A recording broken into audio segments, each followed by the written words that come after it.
Hi friends, welcome to our channel. Video பார்க்குறதுக்கு முன்னாடி நம்ம சேனலை சப்ஸ்கிரைப் பண்ணலாம். சப்ஸ்கிரைப் பண்ணி அப்படியே ஒரு லைக்கையும் தட்டி விட்டுருங்க. வாங்க இப்போ வீடியோக்குள்ளே போகலாம். சேர்மான் கூட லஞ்சு சாப்பிட்டு வருவாங்கல்ல, எதுக்கு உங்களுக்கு பிடிக்கலன்னா நீங்கள் லஞ்ச் சாப்பிட்லான்னு ஒத்துக்கிட்டீங்க அப்படின்ட்டு வர ஹீரோயினும் கேட்பாங்க. உண்மையை சொன்னால் நான் என்ஜாய் தாங்க பண்ணேன் அப்படின்ட்டு வர பானோ சொல்லுவார். எனக்கு அப்படி தெரியல, நீங்கள் சேர்மானுக்கு பேபி சிட்டிங் வேலை தானே பார்த்துக்கிட்டு இருந்தீங்க அப்படின்ட்டு வர கலாச்சிக்கிட்டு இருப்பாங்க. சரி, ஓகே, உங்ககிட்ட ஒரு முக்கியமான விஷயம் பேசணும் அப்படின்ட்டு வர ஹீரோவும் சொல்லுவார். நம்ம எதுவாக இருந்தாலும் அப்புறமா பேசலாமா, கொஞ்சம் அங்கே பாருங்களேன் அப்படின்ட்டு வர சொல்லுவாங்க. இவரும் திரும்பி பார்த்தா யோவும் டெக்கியும் வேற வேடிக்கை பார்த்துக்கிட்டு இருப்பாங்க. சரி, ஓகேங்க, இங்கே ஏதோ நேரம் சரியில்லைன்னு நினைக்கிறேன், நம்ம இன்னொரு நாள் பேசலாம் அப்படின்னு சொல்லிட்டு அவர் அங்கேருந்து கிளம்பிடுவார். இந்த பக்கம் சேர்மானோ லஞ்சு முடிச்சுட்டு காரில் போயிட்டு இருப்பானா, உடனே நீங்கள் அந்த பேபி சிட்டரை பற்றி கொஞ்சம் விசாரிச்சு சொல்லுங்க அப்படின்ட்டு வர சொல்லுவான். சார், சடனாக இப்போ எதுக்கு அவனை பற்றிலாம் விசாரிக்க சொல்கிறீங்க அப்படின்ட்டு வர அந்த டிரைவரும் கேட்பான். உனக்கு நான் காரணம் இல்லாமல் எதுவும் கேட்க மாட்டேன்னு தெரியாதா? அவன் என் மண்டைக்குள்ளே ஓடிக்கிட்டே இருக்கான், அவனை பார்த்தாலே எனக்கு ஏதோ ஸ்ட்ரேஞ்சாக இருக்குது, கொஞ்சம் விசாரிச்சு மட்டும் சொல்லு அப்படின்ட்டு வர சொல்லிக்கிட்டு இருப்பான். இந்த பக்கம் ஹவுஸ் ஹஸ்பண்டும் பானை பற்றி தெரிஞ்சுக்கணும்னு சொல்லிட்டு, பான் உங்ககிட்ட சில கேள்வி கேடுமா, உங்கள் வயசு என்ன 40 இருக்குமா அப்படின்ட்டு வர கேட்பான். இல்லை அப்படின்னு சொன்ன உடனே, சரி உங்களுக்கு மேரேஜ் ஆகிடுச்சா அப்படின்ட்டு வர கேட்பான். இல்லை அப்படின்ட்டு வர சொல்லுவார். சரி, உங்களுக்கு புக்ஸ் எல்லாம் பிடிக்குமா அப்படின்னு கேட்டால் பிடிக்குமே அப்படின்ட்டு வர சொல்லுவார். அப்போ ஐரீன் அப்படின்னு கேட்டோடனே பிடிக்குமே அப்படின்ட்டு வர சொல்லிடுவார். பார்த்தீங்களா அப்படின்ட்டு வர கலாய்க்க ஆரம்பிச்சிருவாராம். இல்லைங்க, நீங்கள் ஃப்ளோவில் கேட்டிங்க, நானும் ஃப்ளோவில் எஸ்ன்னு சொல்லிட்டேன், வேறு எதுவும் இல்லை அப்படின்ட்டு வர சமாளிக்க ஆரம்பிச்சிருவார். சரி சரி, டென்ஷன் ஆகாதீங்க, காலையில் அப்படியே உருண்டு கீழே விழுந்தீங்கல்ல, அப்போ உங்களுக்கு ஃபீலிங் எப்படி இருந்தது அப்படின்லாம் வேற கேட்டுட்டு இருப்பான். அப்போ தான் இவருக்கே ரிலைஸ் ஆகும். ஏன்னா ஆல்ரெடி நம்ம ஹீரோயினை வேறு அலர்ட் பண்ணியிருப்பாங்க. நீங்கள் என் மேலே விழுந்து கீழே உருண்டதெல்லாம் பற்றி நான் எதுவும் தப்பாக நினைக்கல, ஸோ நீங்கள் சாரிலாம் ஒன்றும் சொல்ல தேவையில்ல. எனக்கு பயமே அந்த கேஎஸ் குரூப்பை நினச்சி தான். இன்னத்துக்கு உங்களை பற்றி இன்வெஸ்டிகேட் ஸ்டார்ட் பண்ண சொல்லியிருப்பாங்க. உங்கள் கிட்ட வந்தோம் இன்வெஸ்டிகேட் பண்ணுவாங்க, அவங்க இன்ஃபர்மேஷனை கேதர் பண்ணணும்னு என்ன வேணாலும் பண்ணுவாங்க, பார்த்து கேர்ஃபுல்லாக இருங்க அப்படின்ட்டு வர சொல்லியிருப்பாங்க. இவங்க சொன்ன மாதிரி ஹவுஸ் ஹஸ்பண்டும் கேள்வியாக கேட்டுக்கிட்டு இருப்பானா, உடனே ஹீரோவும் கொஞ்சம் வேலை இருக்குது, நம்ம போகலாமா அப்படின்னு சொல்லிட்டு எல்லாரையும் வேற கூப்பிட்டு போயிடுவார். எங்கே ஏதோ வேலை இருக்குன்னுலாம் சொன்னீங்க, இந்த இடத்துக்கு வரத்துக்கு தானே இவ்வளோ பில்டப் பண்ணீங்க அப்படின்ட்டு வர ஹவுஸ் ஹஸ்பண்டும் கேட்பான். குட்டி பொண்ணு ஏதோ பொம்மை வாங்கணும்னு சொன்னான், சரி அதனால தான் இப்போ கூப்பிட்டு வரலாமேன்னு கூப்பிட்டு வந்தேன், நல்லா ஜாலியாக இருக்குல்ல இந்த இடம் அப்படின்ட்டு வர கலாச்சிக்கிட்டு இருப்பாரு. உடனே அந்த குட்டி பொண்ணு, அங்கிள் எனக்கு இந்த லேம்பு வேணும் அப்படின்ட்டு வர சொல்லுவா. சரி ஓகே, வாங்கிட்டா போச்சு அப்படின்னு சொல்லிட்டு கூட ஒரு பிக்கி பொம்மையை வேற வாங்கி கொடுத்துருவாரு. அந்த குட்டி பொண்ணை வேற செம்ம ஹாப்பி ஆகிடுவா. அங்கே ஒரு பெரிய ஸ்லைடர் இருக்குமோ, அதில் வேற ஹவுஸ் ஹஸ்பண்டாக நம்ம ஹீரோவை கூப்பிட்டு போயிட்டு வாங்க சறுக்கலாம் அப்படின்ட்டு வேற காமெடி பண்ணிக்கிட்டு இருப்பான். ஹீரோவும் நல்லா என்ஜாய் பண்ண ஆரம்பிச்சிருவாராம் குழந்தைங்களோட. அதை வேற நம்ம ஹவுஸ் ஹஸ்பண்டை ஃபோட்டோ எடுத்து குரூப்பில் ஷேர் பண்ணிக்கிட்டு இருப்பான். குரூப்பில் ஷேர் பண்ண நம்ம ஹீரோயினும் கடையில் வேலை பார்த்துக்கிட்டு இருப்பாங்களா, வேலையெல்லாம் விட்டுட்டு அந்த ஃபோட்டோஸை பார்த்து என்ஜாய் பண்ணிக்கிட்டு இருப்பாங்க. இவங்க என்ன வேலையே பார்க்க மாட்றாங்க அப்படின்னு சொல்லிட்டு டெக்கியை வேற கிட்ட வந்து வேற பார்த்துக்கிட்டு இருப்பான். யார் அது, உங்கள் குழந்தைங்களா அப்படின்ட்டு வேற கேட்பானா. ஆமாங்க அப்படின்னு சொல்லிட்டு 2 பேருமே வேற அந்த ஃபோட்டோஸ்லாம் பார்த்துக்கிட்டு இருப்பாங்க. உங்கள் குழந்தைங்களோட அந்த பேபி சிட்டர் தான் நல்லா என்ஜாய் பண்ணுறாரு போங்க, அதுவும் என்ன 10 குழந்தைங்க பெற்றவர் மாதிரி உங்கள் குழந்தைங்கள அவ்வளோ நல்லா பார்த்துக்கிறாரு அப்படின்னு சொல்லிட்டு வெறுப்பேற்றணும்னு சொல்லிட்டே பேசிக்கிட்டு இருப்பான். இவன் பேச பேச பயங்கர வெறியாக வேற ஆகிடுவாளாம். வந்து திருட்டுத்தனமாக வேற எட்டி பார்த்துக்கிட்டு இருப்பான். ஃபோட்டோவை பார்த்தோன்னே செம்ம கடுப்பாகி, கொஞ்சம் வேலையும் பார்க்குறீங்களா அப்படின்னு சொல்லிட்டு வேற கத்திக்கிட்டு இருப்பா. சரி ஓகே அப்படின்னு சொல்லிட்டு எல்லாரும் வேற வேலையை பார்க்க ஆரம்பிச்சிருவாங்க. இந்த பக்கம் ஹவுஸ் ஹஸ்பண்டாக எடுத்த ஃபோட்டோஸ்லாம் குரூப்பில் வேற போட்டுக்கிட்டு இருப்பாங்க. அதை வேற ஹீரோவும் பார்த்துருவாரு. ஃபோட்டோஸ்லாம் எடுத்தீங்களா, மரியாதையாக டெலிட் பண்ணுங்க அப்படின்னு சொல்லிட்டு ஃபோனை பிடிங்க வேற எல்லா ஃபோட்டோஸும் டெலிட் பண்ணிடுவான். ஹலோ பாஸ், என் பாஸ் இப்படி டெலிட் பண்ணுறீங்க, நீங்கள் ஃபோட்டோவில் ஹீரோ மாதிரி இருக்கீங்க தெரியுமா அப்படின்னு சொல்லிட்டு வேற நம்ம ஹவுஸ் ஹஸ்பண்டாக காமெடி பண்ணிக்கிட்டு இருப்பான். உங்களுக்கு ஃபோட்டோ எடுக்க பிடிக்காதுன்னு நினைக்கிறேன், சரி ஓகே, ஆனால் நீங்கள் வாங்கி கொடுத்தலாம், நீங்கள் எப்படி பண்ணால் நான் எப்படி சாப்பிடுவேன் அப்படின்ட்டு வேற கேட்பான். நீங்கள் ஏன் இப்படிலாம் பண்ணிக்கிட்டு இருக்கீங்க, உங்களுக்கு என்னை பற்றி தெரியணும் அவ்வளோதானே அப்படின்னு சொல்லிட்டு இவரும் என்னோடய வயசு 38, நான் அங்கே பிறந்தேன் இதை பண்ணேன்னு சொல்லிட்டு வாய்க்கு வந்து எல்லாம் வேறு அடிச்சு விட ஆரம்பிச்சிருவாரு. ஸோ இவ்வளோ தாங்க என்னை பற்றி இருக்குது, இதுவே நீங்கள் அந்த குரூப்பில் அப்டேட் பண்ணுங்கண்ணே அப்படின்ட்டு வேற சொல்லிடுவார். நான் ஏங்க அந்த குரூப்பில் இதெல்லாம் அப்டேட் பண்ண போகிறேன் அப்படின்னு சொல்லிட்டு ஹவுஸ் ஹஸ்பண்ட் வேற கேவலமாக சமாளிச்சுக்கிட்டு இருப்பான். ஹீரோவும் எனக்கும் உங்கள் கூடலாம் சேர்ந்து காசிப் பேசணும், நிறைய சீக்ரெட்ஸ் பேசணும்னு ஆசை தான், எனக்கும் கொஞ்சம் சொல்கிறீங்களா அப்படின்ட்டு வேற கேட்பாரு. நீங்கள் என்னங்க இப்படி பேசுகிறீங்க, அந்த குரூப்பில் இருக்க மற்றவங்களுக்குலாம் என்னால் துரோகம் பண்ண முடியாது அப்படின்ட்டு வேற அவனும் சம்மந்தமே இல்லாமல் பேசிக்கிட்டு இருப்பான்.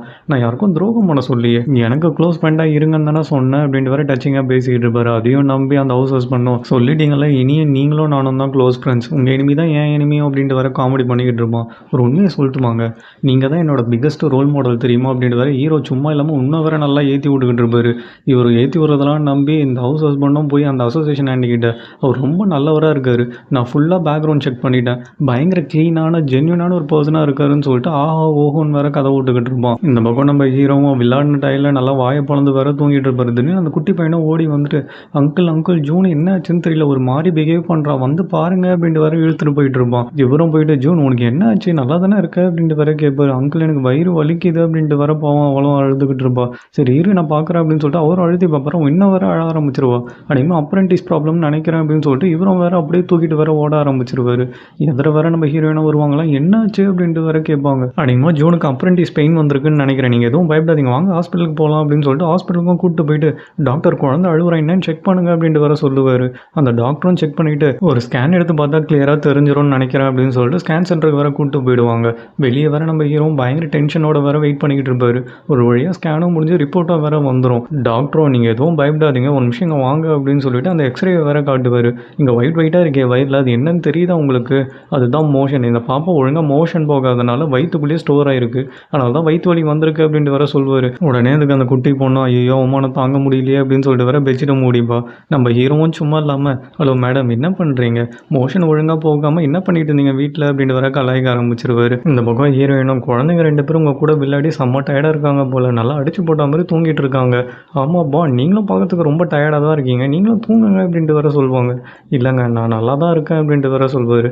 நீங்கள் எப்படிங்க சிக்காக இருந்தாலும் சரி சேடாக இருந்தாலும் சரி எப்போ கேட்டாலும் இந்த ஒரு பதிலை தான் சொல்கிறீங்க அப்படின்ட்டு வேற கேட்டுக்கிட்டு இருப்பாங்க. எனக்கு என்னன்னு தெரியல, இப்படி வாழ்ந்தே பழகிடுச்சு. ஸோ அதனால் நான் எப்போவுமே நல்லா இருக்கிற மாதிரி தான் எனக்கு ஃபீலாக இருக்குது அப்படின்ட்டு வேற சொல்லிக்கிட்டு இருப்பார். பார்த்தீங்களா இப்போ கூட நீங்கள் இதே தான் பதில் சொல்கிறீங்க, பட் இருந்தாலும் என் குழந்தைய தூக்கிட்டு ஹாஸ்பிட்டல் வரைக்கும் ஓடி வந்தீங்களே ரொம்ப தேங்க்ஸுங்க அப்படின்ட்டு வேற சொல்லுவாங்க. நான் என் கடமையை தானே பண்ணேன், இதுக்கு நீங்கள் தேங்க்ஸ்லாம் ஒன்றும் சொல்ல தேவையில்ல அப்படின்ட்டு வேற சொல்லுவார். அதேமாதிரி உங்ககிட்ட ஒரு விஷயம் சொல்லணும்னு நான் சொன்னேன்ல, அந்த சேர்மேன் கிட்ட ரொம்ப க்ளோஸாக பழகாதீங்க, ரொம்ப கேரிங்காக இருக்கிற மாதிரி தான் நடிப்பான், ஆனால் அவன் சரியான ஃப்ராடு, முன்ன பின்ன தெரியாதவங்க கூடலாம் இப்படி நம்பி பழகாதீங்க அப்படின்ட்டு வேற அட்வைஸ் பண்ணிக்கிட்டு இருப்பாரு. ஹீரோயினும் நீங்கள் சொல்கிறதெல்லாம் எனக்கு புரியுதுமா, நான் அவர்கிட்ட இருந்து விலகியே இருந்துக்கிறேன் அப்படின்ட்டு வேற சொல்லுவாங்க. நீங்கள் சொல்கிறத வச்சு பார்த்தா எனக்கு உங்களை கூட தான் முழுசாக தெரியாது, ஆனால் நான் ஏன் உங்களை இவ்வளோ நம்புறேன்னு எனக்கு புரியவே இல்லை. அதுவும் நீங்கள் என்கிட்ட எதுவும் பொய் சொல்ல மாட்டீங்கன்னு சொல்லிட்டு எனக்கு அவ்வளோ நம்பிக்கை இருக்குது உங்கள் மேலே அப்படின்லாம் வேற சொல்லிக்கிட்டு இருப்பாங்க. உடனே பானுக்கு வேறு பயங்கர டச்சிங்காக போயிடும். ரொம்ப தேங்க்ஸ்ங்க அப்படின்ட்டு வேற சொல்வார். இந்த பக்கம் நம்ம ஐயோவும் வேலையெல்லாம் முடிச்சுட்டு வீட்டுக்கு வேற போயிட்டுருப்பா. அப்போ யாரும் ஃபாலோ பண்ணுற மாதிரி வேற இருக்கும் இவளுக்கு. ஆனால் இப்போ நினச்ச மாதிரி பின்னாடி ஒருத்தன் ஃபாலோ பண்ணிட்டு தான் வந்திருப்பான். ஃபாலோ பண்ணிவிட்டு அந்த ஆளுங்களை வேறு அப்பார்ட்மெண்ட் வரைக்குமே போயிடுவானுங்க. யார் இவனுங்க நம்மள எதுக்கு சம்மந்தமே இல்லாமல் ஃபாலோ பண்ணுறானுங்க அப்படின்னு சொல்லிட்டு எவன் சும்மா இல்லாமல் பின்னாடி போய் செம்ம பொழந்துருவான். ஃபோன் எடுத்து செக் பண்ணி பார்த்தா ஐரனோட ஃபோட்டோ இருக்கும். ஐரனோட ஃபோட்டோ இவனுங்கிட்ட எப்படி அப்படின்னு சொல்லிட்டு செம்ம ஷாக் ஆகிடுவா. ஆனால் உண்மையாகவே இந்த சீஃபு தான் இந்த ஆளுங்களே வேறு அமைச்சிருப்பா. அந்த அட்ரஸ்ஸு ஃபோன் நம்பர் எல்லாமே ஃபேக்கா, என்னால் நம்பவே முடியலையே. அப்புறம் எதுக்கு இந்த அதை போய் சப்மிட் பண்ணா அப்படின்ட்டு வேறு கேட்டுட்ருப்பாங்க. அது எங்களுக்கும் தெரியல மேம், நம்மளோட ஆளை வேறு யாரோ அட்டாக் பண்ணியிருக்காங்க அப்படின்ட்டு வேறு சொல்லுவான். யாராக இருக்கும், ஒரு வேளை யோவோட ட்ராப்பாக இருக்குமோ அப்படின்னு சொல்லிட்டு சீஃபாக வேறு செம்ம கடுப்பாயிடுவா. இந்த பக்கம் ஹீரோவும் எவ்வளோ நேரம் தான் சும்மாவே இருப்பா, என்ன சொல்லணுமோ சொல்லலாம் அப்படின்ட்டு வேறு கேட்பாரு. உடனே யோவும் நான் ஐரனை பற்றி ரிப்போர்ட்டு டேரக்டர்கிட்ட கொடுத்தேன் அப்படின்ட்டு வேறு சொல்லுவாள். உடனே ஹீரோ வேறு பயங்கர டென்ஷன் ஆகிடுவார். உன்னை யார் கொடுக்க சொன்னா அப்படின்னு சொல்லிட்டு வேறு கத்திக்கிட்டு இருப்பார். நீங்கள் எதுவும் கவலைப்படாதீங்க, அதில் இருக்க இன்ஃபர்மேஷன் எல்லாமே தப்பு தான். ஃபோன் நம்பர் ஏன் அட்ரஸ் கூட நான் என் வீட்டு அட்ரஸை தான் கொடுத்தேன். அப்புறம் எப்படி அங்கே ஆளுங்க வந்தாங்கன்னே எனக்கு சுத்தமாக புரியல. எனக்கும் டேரக்டருக்கும் மட்டும்தான் இந்த இன்ஃபர்மேஷன் தெரியும், எப்படி இது லீக் ஆச்சு அப்படின்னு சொல்லிட்டு பயங்கர கன்ஃபியூஷனில் வேறு உட்காந்துக்கிட்டு இருப்பா. ஹீரோக்கும் வேறு ஒன்றுமே புரியாது. இங்கே கட் பண்ணால் இன்டெலிஜென்ஸ் ஆஃபீஸில் தான் கட்டுவாங்க. டேரக்டராக வேறு வந்துக்கிட்டு இருப்பாரு. எதிர வேறு சீஃபாக வந்துருவாங்க. என்ன சீஃப் இப்போல்லாம் உங்களை பார்க்கவே முடியல, ரொம்ப பிஸியாக இருக்கீங்களா என்ன, டெரிஸை பிடிச்சா ஆகணும்னு சொல்லிட்டு தூக்கம் இல்லாமல் வேறு வேலை பார்த்துட்டு இருக்கீங்கன்னு கேள்விப்பட்டேன் அப்படின்ட்டு வேறு கலாச்சிக்கிட்டு இருப்பாரு. ஆமாம் அப்படின்ட்டு வேறு சொல்லுவாங்களாம். சரி ஓகே நம்ம சீக்கிரமாக ரிப்போர்ட்டை வந்து சப்மிட் பண்ணுங்க அப்படின்ட்டு வேறு சொல்லிவிட்டு அவர் பாட்டு கிளம்பிக்கிட்டே இருப்பார். சீஃபாக அவர் போனதுக்கப்புறம் நீ ஒரு விஷம் தெரியும் என்னையே கலாய்க்கிறியா அப்படின்ட்டு வேறு கழுவி ஊற்ற ஆரம்பிச்சிருவாங்க. இந்த பக்கம் நம்ம ஹீரோவும் அந்த ராசி பலன் அப்ளிகேஷன் இருக்கும்ல, அதை வேறு நம்ம யோகிட்டையும் டெக்கிக்கிட்டையும் சொல்லிக்கிட்டு இருப்பார். அப்போது என்ன சொல்கிறீங்க நீங்கள், இதில் வர காடை வச்சு தான் அந்த கொலைக்கார எல்லாரையும் கொலை பண்ணிக்கிட்டு இருக்கானா அப்படின்ட்டு வர டெக்கியும் கேட்பான். ஆமான்னு சொன்ன உடனே ஆமாம் உங்களுக்கு எப்படி இந்த விஷயம்லாம் தெரியும், நீங்கள் எப்போ இதெல்லாம் கண்டுபிடிச்சிங்க அப்படின்ட்டு வேறு நம்ம யோவும் கேள்வியாக கேட்டுக்கிட்டு இருப்பா. இந்த பக்கம் ஹீரோயினை தான் காட்டுவாங்க. அவங்கள வேறு அவங்க குழந்தைங்கள தூங்க வச்சுக்கிட்டு இருப்பாங்களா. அந்த குட்டி பண்ணுவோம்மா அங்கிளுக்கு முதுகில் ஒரு பெரிய காயம் இருக்குமா அப்படின்ட்டு வேற சொல்லுவா. உடனே அந்த குட்டி பையனும்மா அது வழியாக நிறைய ரத்தம்லாம் வந்துதான் அப்படின்ட்டு வேற சொல்லிக்கிட்டு இருப்பான். இந்த பக்கம் வேற கேள்வியாக கேட்டுக்கிட்டு இருப்பாள். நம்ம ஹீரோவும் வேற எப்படி கண்டுபிடிச்சாரு அப்படின்ட்டு வேற சொல்ல ஆரம்பிப்பார். போலாண்டில் ஒரு ஃபைட் நடந்திருக்கோம்ல, அதில் வேற அந்த கொலகாரனோட கோட்லேருந்து வேற ஒரு பட்டனை பிச்சிருப்பாரு. நம்ம ஹீரோவும் குண்டடி போட்டு கீழே விழுந்து கிடப்பார்ல, கரெக்டாக அப்போ அங்கே வந்துருவா. தான் இவரோட உயிரை வேற காப்பாற்றிருப்பா. அவரை தூக்கி வண்டியில் போட்டு எங்களை விட்டு போயிடாதீங்க கண்ணை தரங்க அப்படின்னு சொல்லிட்டு அவருக்கு எதுவுமே ஆகாமல் வேற பார்த்துப்பா. ஒரு வழியாக ஹாஸ்பிட்டலுக்கும் கூப்பிட்டு போய் சேர்த்துருப்பாங்களாம். இவரும் வேற அப்போ தான் எல்லாத்தையும் சொல்ல ஆரம்பிப்பார். ஹாஸ்பிட்டலில் நான் படுத்துக்கிட்டு இருந்தாலும் அப்போ என்னை வேற R3 பிளாக்குக்கு மாற்றிட்டாங்க. நான் கேண்டி இறந்தப்போவே பாதி நான் இறந்துட்டேன். ஆனால் இவங்க எதுக்கு நான் தான் கேண்டியை கொண்டேன்னு ப்ளேம் பண்ணாங்கன்னு சொல்லிட்டு அப்போ எனக்கு புரியவே இல்லை அப்படின்னு வேற சொல்லிக்கிட்டு இருப்பாரு. அப்போ தான் அந்த இன்டெலிஜென்ஸ் சீஃபை ஹீரோவை போய் இன்வெஸ்டிகேட் பண்ணணும்னு சொல்லிட்டு வேற வந்துருப்பா. வந்த உடனே அந்த யூஎஸ்பியை பற்றி தான் கேட்பா. நீ தான் கேண்டிகிட்டேருந்து லாஸ்ட்டாக அந்த யூஎஸ்பியை வாங்கினேன்னு எனக்கு ரொம்ப நல்லாவே தெரியும். எங்கே ஒழிச்சு வச்சிருக்க அப்படின்ட்டு வேற கேட்டுக்கிட்டு இருப்பா. கேண்டியை சுட்ட பிறகு நீ எதுக்கு அங்கேருந்து ஓடுன? உனக்கும் அந்த ஷூட்டருக்கும் ஏதாவது சம்மந்தம் இருக்கா என்ன? இல்லை நீ தான் அந்த கேண்டியை ஸ்ட்ரெயிட்டாக கொன்னியா அப்படின்ட்டு வேற கண்ணா பின்னான்னு பேச ஆரம்பிச்சிடும். ஹீரோக்கு வேற டென்ஷன் தாங்க முடியாது. அப்போ தான் அப்படி நிமிர்ந்து பார்ப்பாரு. அவளோட கோட்லேயும் அதே பட்டன் இருக்கும். அந்த பட்டனை நான் சீஃபோட கோட்டில் பார்த்த பிறகு தான் நான் அங்கேருந்து எஸ்கேப் ஆகணுன்னே முடிவே பண்ணேன் அப்படின்னு சொல்லிட்டு அந்த பட்டனை எடுத்து வேற முன்னாடியும் அந்த டெக்கி முன்னாடியும் வைப்பார். அப்போது உங்களுக்கு இது முன்னாடியே தெரியும்னா யார் இதை பண்ணுது அப்படின்ட்டு வேற கேட்பா. இப்போது நம்ம சீஃபுக்கும் கேண்டியோட கொலையில் சம்மந்தம் இருக்குன்னு சொல்கிறீங்களா? ஆமாம், அங்கேருந்து நீங்கள் எப்படி ஃபஸ்ட்டு எஸ்கேப் ஆனீங்க அப்படின்ட்டு வேற கேட்பா. அப்போ தான் அவர் எப்படி எஸ்கேப் ஆனாருன்னு சொல்லிட்டு காட்டுவாங்க. அந்த சீஃபை வேற கிட்ட வந்து பேசிக்கிட்டே இருப்பாங்களாம். ஆல்ரெடி நம்ம ஹீரோ வேற செம்ம கடுப்பில் இருப்பார். இதுக்கு மேலே நீ என் கிட்ட வந்தேன்னு வச்சுக்கேன், உனக்கு அவ்வளோதான் மரியாதை அப்படின்னு சொல்லிட்டு ஓங்கி ஒரு மிதி தான் மிதிப்பார். அப்படியே குப்பர் அடிச்சு வேற அந்த சீஃபும் கீழே விழுந்துருவோம். இமிடியேட்டாக நம்ம ஹீரோவும் கட்டெல்லாம் ஊற்று போட்டுட்டு அங்கேருந்து வர எஸ்கேப் ஆகிடுவார். ஸ்ட்ரெயிட்டாக போலாண்டுக்கு தான் போவார் அந்த கொலையை பற்றி இன்வெஸ்டிகேட் பண்ணுறதுக்காக. இவர்கிட்ட இருக்க அந்த கொலைகாரனோட பட்டனை வச்சு அது என்ன கோட்டு என்ன பிராண்டுன்னு வேற கண்டுபிடிச்சிருவாரு. ஸ்ட்ரெயிட்டாக அந்த கடையில் போய் விசாரிக்கலாம்னு சொல்லிட்டு அந்த ஷோரூம்க்கு வேற போயிடுவார். உள்ளே பார்த்தா கேண்டியை ஃபாலோ பண்ணிட்டு இருந்திருப்பான்ல ஒரு பெருசு, அவன் வேற நின்று யார்கிட்டயோ பேசிக்கிட்டு இருப்பான். அவனை பார்த்தோன்னே நம்ம ஹீரோக்கு வேற ஷாக்கு தாங்க முடியாது. இவங்க என்ன பண்ணுறான், அப்போ ஏதோ ஒரு தேர்ட் பார்ட்டி தான் வேலை பார்க்குது போல அப்படின்ட்டு வேற கன்ஃபார்ம் பண்ணுறாரு. யோக்கு ஒன்றே கன்ஃபியூஷன் தாங்க முடியாது. நீங்கள் என்ன சொல்கிறீங்க, நார்த் கொரியாவும் கிடையாது சவுத் கொரியாவும் கிடையாதுன்னா அப்போ யார் அப்படின்ட்டு வேற கேட்பா. இது ஏதோ ஒரு தேர்ட் பார்ட்டி தான் உள்ளே இருக்காங்க, அவங்களோட சொந்த சுயநலத்துக்காக இதெல்லாம் பண்ணியிருக்காங்க, அதனால தான் அந்த கொலைகாரனையும் ஹையர் பண்ணி இந்த கொலைகளையும் பண்ணியிருக்காங்க அப்படின்ட்டு வேற ஹீரோவும் சொல்லுவார். யோவும் இதுக்கு முன்னாடி இந்த கார்டை நீங்கள் எப்பயாவது பார்த்துருக்கீங்களா அப்படின்ட்டு வேற கேட்பா. இதுக்கு முன்னாடி நான் இந்த கார்டை பார்த்ததே கிடையாது, ஆனால் அதில் கொடுத்த லொக்கேஷன் தான் எனக்கு கொஞ்சம் பயமாக இருக்குது அப்படின்ட்டு வேற சொல்லுவார். உடனே டெக்கியும் போட்டு பார்த்துட்டு என்ன உங்கள் அப்பார்ட்மெண்ட்டை காட்டுது அப்படின்ட்டு வேற கேட்பான். ஆமாம், அது என் அப்பார்ட்மெண்ட்டை தான் காட்டுது. அதேமாதிரி அந்த சேர்மனும் அங்கே வந்துட்டு போயிருக்கான். எனக்கு ஒன்றுமே புரியல, ஏதோ ஒன்று தப்பு நடக்க போகுதுன்னு மட்டும் தெரியுது அப்படின்ட்டு வேற சொல்வார். உடனே யோகம் ஒருவேளை அந்த கில்லர் ஒரு ஃபீமேலாக இருப்பாளோ, இல்லை அவங்க கொல்ல போகிற ஆள் ஒரு ஃபீமேலாக இருக்குமோ அப்படின்னு சொல்லிட்டு வேற யோசிச்சுக்கிட்டு இருப்பா. உடனே நம்ம ஹீரோவும் அது என்னவா வேணாலும் இருக்கட்டும், ஆனால் எனக்கு என்னதோ அந்த அப்பார்ட்மெண்ட்டில் ஒரு தப்பு நடக்க போகுதுன்னு மட்டும் தெரியுது அப்படின்ட்டு வேற ஃபீல் பண்ணிக்கிட்டு இருப்பாரு. அதுக்கு டெக்கியும் நீங்கள் எதுவும் ஃபீல் பண்ணாதீங்க, அந்த அப்பார்ட்மெண்ட்டுக்கு யார் வரா போகிறான்னு சொல்லிட்டு நான் பார்த்து உங்களுக்கு அப்டேட் பண்ணுறேன் அப்படின்ட்டு வேற சொல்லுவான். இந்த பக்கம் ஐரியனோட குழந்தைங்களும் தூங்காமம்மா அங்கிள் பயங்கர ஸ்ட்ராங் தெரியுமா, அவர் பார்க்க தண்டர்மேன் மாதிரியே இருக்காரு அப்படின்ட்டு வேற அந்த குட்டி பையனும் சொல்லிக்கிட்டு இருப்பான். சரி இப்போ நீங்கள் தூங்குறீங்களா அப்படின்னு சொல்லிட்டு குழந்தைங்கள வேற தூங்க வச்சிருவாங்க. தண்டர்மேன் அவருக்கு ஏற்ற பேர் தான் அப்படின்னு சொல்லிட்டு வேற நினச்சி சிரிச்சுக்கிட்டு இருப்பாங்க. இந்த பக்கம் சேர்மனா அவன் டிரைவர் கிட்ட பேபி சிட்டரை பற்றி இன்ஃபர்மேஷன் கேதர் பண்ணுன்னு சொல்லியிருப்பான்ல, அவனை வேற எல்லாத்தையும் கேதர் பண்ணி எடுத்துகிட்டு வந்தவர் ஒரு ஃபைலாக கொடுப்பான். இந்த ஃபைலை படித்தவொடனே சேர்மன் வேற பயங்கர ஷாக் ஆகிடுவான். இவன் இன்னும் பயங்கரமான ஆளாக இருப்பான் போல், கவர்மெண்ட்டுக்கெலாம் வேலை பார்த்துருக்கான், இவன் பின்னாடி இவ்வளோ பெரிய ஸ்டோரி இருக்கும் நான் எதிர்பார்க்கவே இல்லையே. சரி ஓகே இந்த ஃபைலை எடுத்து காரில் வை, காரையும் ரெடி பண்ணு, ஒரு முக்கியமான இடத்துக்கு போக வேண்டியிருக்கு அப்படின்ட்டு வேற சேர்மனாக சொல்லுவான். இங்கே கட் பண்ணால் நம்ம ஐரியனை தான் காட்டுவாங்க. அவளும் வேறு பிஸியாக ஒர்க் பண்ணிக்கிட்டு இருப்பாளாம். உடனே யோவும் வந்துட்டு சரி ஓகே நீங்கள் வீட்டுக்கு கிளம்புங்க, போயிட்டு நீங்களும் ரெஸ்ட் எடுங்க, உங்கள் பேபி சிட்டருக்கும் கொஞ்சம் ரெஸ்ட் கொடுங்க அப்படின்ட்டு வேற சொல்லிக்கிட்டு இருப்பா. இப்போல்லாம் நீங்கள் பேபி சிட்டரை நினச்சி ரொம்ப ஃபீல் பண்ணுறீங்க போல் அப்படின்ட்டு வேற ஐரியனும் கேட்பா. இங்கே என்ன நடக்குது அப்படின்ட்டு வேற டெக்கியும் பார்த்துக்கிட்டு இருப்பானா. அதெல்லாம் ஒன்றும் இல்லை சும்மாடா அப்படின்ட்டு வேற யோவும் சமாளிச்சுக்கிட்டு இருப்பா. உடனே ஐரியனுக்கு வேற நம்ம சேர்மனாக கால் பண்ணுறோம். இப்போ என்ன வேணும் உங்களுக்கு, எதுக்கு தேவையில்லாமல் கால் பண்ணுறீங்க அப்படின்ட்டு வேற கத்திக்கிட்டு இருப்பா. உங்களை மீட் பண்ணோம், காஃபி ஷாப்புக்கு வாங்க அப்படின்ட்டு வேற கூப்பிட்டுருவானா. இவனை மீட் பண்ணுறதுக்காக ஐரியனும் வேற போயிடுவா. எதுக்கு சும்மா என்னோட டைம் எல்லாம் வேஸ்ட் பண்ணிக்கிட்டு இருக்கீங்க, ஒழுங்காக ஏதாவது இம்பார்ட்டண்ட்டாக இருந்தால் மட்டும் சொல்லுங்கள், இல்லை நான் மான நஷ்ட வழக்கு போட வேண்டி வரும் அப்படின்ட்டு வேற மிரட்டிகிட்டு இருப்பா. உங்கள் டைம் வேஸ்ட் ஆச்சுன்னா நான் உங்களுக்கு $1000 தரேன். இப்போ நான் சொல்ல போகிறது ரொம்ப முக்கியமான ஒரு விஷயம், ஸோ பொறுமையாக மட்டும் கொஞ்சம் கேட்குறீங்களா. என்னை ரொம்ப நாளாக ஒருத்தன் டிஸ்டர்ப் பண்ணுற மாதிரி இருந்தது, அதனால் அந்த ஆளை பற்றி கொஞ்சம் விசாரிக்க சொன்னேன். விசாரிக்கும் போது எனக்கே ஷாக்கிங்காக இருந்ததுன்னா பார்த்துங்களேன், நான் யாரை பற்றி பேசுகிறேன்னு உங்களுக்கு புரியல. அவர் பேர் வாங்க, அவரோட வயசு 40, அவர் மேலே சும்மா ஒரு 6 கிரிமினல் கேஸ் இருக்குது, அதே மாதிரி நிறைய திருட்டு கேஸும் இருக்குது அப்படின்ட்டு வேற சொல்லிக்கிட்டு இருப்பாரு.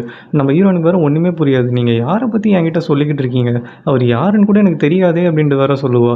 ஓஹோ உங்களுக்கு யாருன்னு புரியலையா, அது வேறு யாரும் கிடையாது, உங்கள் குழந்தைங்கள பார்த்துக்கிற உங்கள் பேபி சிட்டர் தான் அப்படின்ட்டு வேற சொல்லுவான். ஆனால் அவரோட பேர் கிம்பான் ஆச்சு, நீங்கள் வேறு ஏதோ பேர் சொல்கிறீங்க அப்படின்னு சொல்லிட்டு நம்ம ஹீரோயினை வேற இவன் பேசுகிறதெல்லாம் நம்பவே மாட்டா. எனக்கு புரியுது, பேசிக்காக நான் மற்றவங்கள பற்றி கவலைப்படவே மாட்டேன், ஆனால் நீங்களும் நானும் ரொம்ப க்ளோஸ், உங்கள் மேலே எனக்கு ரொம்ப அக்கறை இருக்குன்னு சொல்லி தான் நான் அவனை பற்றி விசாரிக்கவே சொன்னேன். உங்களுக்கு நம்பிக்கை இல்லை இந்த ஃபைலை வேணால் பாருங்களேன் அப்படின்ட்டு வேற ஃபைலையும் எடுத்து கொடுத்துருவான்.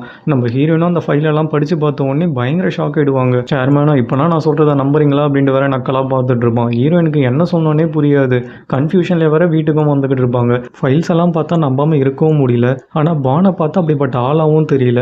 இப்போ என்ன பண்ணுறதுன்ற கன்ஃபியூஷன்லேயே வீட்டுக்கு வந்துக்கிட்டு இருப்பாங்க. வீட்டில் வேற நம்ம ஹீரோவும் கிஃப்டெல்லாம் வாங்கி வச்சுட்டு வேற உட்காந்துக்கிட்டு இருப்பாரு. ஐரினும் தயங்கியே வீட்டுக்குள்ளே வருவாளாம். ஹீரோவை பார்த்தோன்னே அப்படியே வாயடிச்சு போய் வேற நின்றுக்கிட்டு இருப்பா. நீங்கள் என்ன இப்படி பார்த்துக்கிட்டு இருக்கீங்க, என் முகத்தில் ஏதாவது ஏதாவது இருக்கா அப்படின்ட்டு வர ஹீரோவும் கேட்பாரு. அதெல்லாம் ஒன்றும் இல்லைங்க, தப்பாக நினச்சிக்காதீங்க, நீங்கள் ரொம்ப டயர்டாக இருக்கீங்க, ஸோ நீங்கள் வீட்டுக்கு போங்க, நம்ம நாளைக்கு பேசலாம் அப்படின்ட்டு வர ஹீரோனும் சொல்லுவாள். ஹீரோவும் உங்களுக்கு ஒன்றும் பிரச்சனை இல்லையே அப்படின்ட்டு வர கேட்பாரு. இல்லைங்க, எனக்கு கொஞ்சம் தலைவலிக்கிற மாதிரி இருக்குது, வேறு ஒன்றும் இல்லை, கொஞ்சம் ரெஸ்ட் எடுத்தால் சரியாக போயிடும் அப்படின்ட்டு வர சமாளிச்சுக்கிட்டு இருப்பா. சரின்னு சொல்லிட்டு ஹீரோவும் உங்களுக்கு வேலை கிடைச்சதுக்கு என்னோட வாழ்த்துக்கள் அப்படின்னு சொல்லிட்டு அவர் கிஃப்டையும் வேறு எடுத்து கொடுத்துருவாரு. எனக்கா கிஃப்ட் அப்படின்னு சொல்லிட்டு ஹீரோயினும் அதை வாங்கி வேற பிரித்து பார்ப்பாங்களா, உள்ளே வேற இவர் எடுத்த பேக் வேற இருக்கும். அந்த பேக்கை பார்த்தோன்னே நம்ம ஹீரோயினுக்கு வர ஷாக்கு தாங்க முடியாது. ஏன்னா இவங்களுக்கு அந்த பேக்கு தான் நல்லா தெரியும்ல. ஏன்னா நம்ம டெக்கி வேற வாயை வச்சுட்டு சும்மா இல்லாமல் அது ஒரு திருடன் திருடிட்டு போயிட்டான் அப்படின்ட்டு வேற சொல்லியிருப்பான். அதுக்கு சேர்மேன் வேற உன் பேபி சிட்டர் மேலே 6 கிரிமினல் கேஸ் இருக்குது, திருட்டு கேஸும் இருக்குன்னு வேற சொல்லியிருப்பான்ல. அதெல்லாம் வேற ஸ்ட்ரைக் ஆகும். ஒரு வேளை அந்த ரிப்போர்ட்டில் இருக்கிறதுலாம் உண்மையாக தான் இருக்குமோ அப்படின்னு சொல்லிட்டு இவங்கள வேற அப்படியே ஷாக்லேயே வேற பார்த்துக்கிட்டு இருப்பாங்க. இவர் வேற என்னாச்சு உங்களுக்கு, இதுக்கு முன்னாடி யாரும் கிஃப்டே கொடுத்தது இல்லையா அப்படின்ட்டு வேற கேட்டுட்டு இருப்பாரு. அதெல்லாம் இவங்க காதுலேயே வேற விழாது. அன்றைக்கி கூட இவர் ஒரு காஸ்ட்லி கார்லேருந்து திடீர்னு இறங்கினார், கோட் ஷூட்லாம் வேற போட்டு இருந்தார். ஒரு வேளை இவங்க சொல்கிற மாதிரி இதெல்லாம் உண்மையாக இருக்குமோ அப்படின்ட்டு வேற யோசிச்சுக்கிட்டு இருப்பாங்க. நீங்கள் இவ்வளோ ஷாக் ஆகுறீங்க, சரி ஓகேங்க டைம் ஆகிடுச்சு, நான் வீட்டுக்கு போகிறேன், அதுக்கப்புறம் இந்த பேக்கை வச்சு ஃபீல் பண்ணிக்கிட்டு இருங்க அப்படின்ட்டு வேற போவார். இவங்களும் சும்மா இல்லாமல் சரி டெஸ்ட் பண்ணி பார்க்கலாம் அப்படின்னு சொல்லிட்டு வாங்க அப்படின்ட்டு வேற கூப்பிடுவாங்க. எதுவும் வாங்க அப்படின்னு சொல்லிட்டு ஹீரோவை வேற பயங்கர ஷாக் ஆகிடுவார். இந்த பேர் எப்படி இவளுக்கு தெரிஞ்சது அப்படின்னு சொல்லிட்டு இவர் திரும்பி பார்க்குறாருன்னா அப்போ உண்மையாகவே இவரோட பேர் வாங்கா தான் இருக்கும். ஆனால் எதுக்கு பொய் சொன்னார் நம்ம கிட்ட அப்படின்ட்டு வேற யோசிச்சுக்கிட்டு இருப்பா. அப்பன்னு பார்த்து கரெக்டாக யோவை வேற நம்ம ஹீரோக்கு கால் பண்ணுருவா. இது நம்ம யோவோட நம்பராச்சு, இவருக்கு எதுக்கு கால் பண்ணுறாங்க அப்படின்னு சொல்லிட்டு பட்டுன்னு வேற நம்ம ஹீரோயினும் அப்படியே ஆன் பண்ணி விட்டுருவா. யோவோ நீங்கள் எங்கே இருக்கீங்க, ஏன் இன்னும் வராமல் இருக்கீங்க, நான் ஆல்ரெடி ஐரீனை வீட்டுக்கு அனுப்பிச்சிட்டேன் அப்படின்ட்டு வேற சொல்லிக்கிட்டு இருப்பா. ஐரீனுக்கு வேற ஷாக்கு தாங்க முடியாது. யோ எதுக்கு இவருக்கு கால் பண்ணாங்க, இவருக்கும் யோக்கும் என்ன சம்மந்தம், ஒருவேளை இதனால தான் யோ நம்மளை வீட்டுக்கு சீக்கிரமாக போங்க, உங்கள் பேபி சிட்டருக்கு லீவ் கொடுங்கன்னு சொன்னாங்களா அப்படின்னு சொல்லிட்டு ஒன்று வேற இப்போ தான் இவளுக்கே புரிய ஆரம்பிக்கும். அது ஏதோ ராங் நம்பர் போல் அப்படின்னு வேற ஹீரோவும் சமாளிப்பாராம். ஒழுங்கு மரியாதையாக சொல்லுங்கள், நீங்கள் யார், எதுக்கு இதெல்லாம் பண்ணிக்கிட்டு இருக்கீங்க அப்படின்ட்டு வேற ஐரீனும் டென்ஷனாகி கத்த ஆரம்பிச்சிருவா. நம்ம ஹீரோவுக்கும் என்ன சொல்கிறதுன்னு தெரியாமல் திருடனுக்கு தேல் கொட்டின மாதிரி வேற நின்றுக்கிட்டு இருப்பாரு. இப்போ ஹீரோ அவர் யார், அவர் எதுக்காக இதெல்லாம் பண்ணுறாருன்னு சொல்லிட்டு ஹீரோயின் கிட்ட ஒத்துப்பாரா மாட்டாரான்னு சொல்லிட்டு நாளைக்கு எபிசோடில் கண்டினியூ பண்ணலாம். அதுக்கு முன்னாடி இந்த வீடியோ உங்களுக்கு பிடிச்சதுன்னா ஒரே ஒரு லைக்கும், இந்த சேனலை சப்போர்ட் பண்ணணும்னு நினச்சிங்கன்னா சப்ஸ்கிரைபும் பண்ணி வச்சுக்கோங்க. நெக்ஸ்ட் வீடியோவில் பார்க்கலாம். Until then, bye bye friends.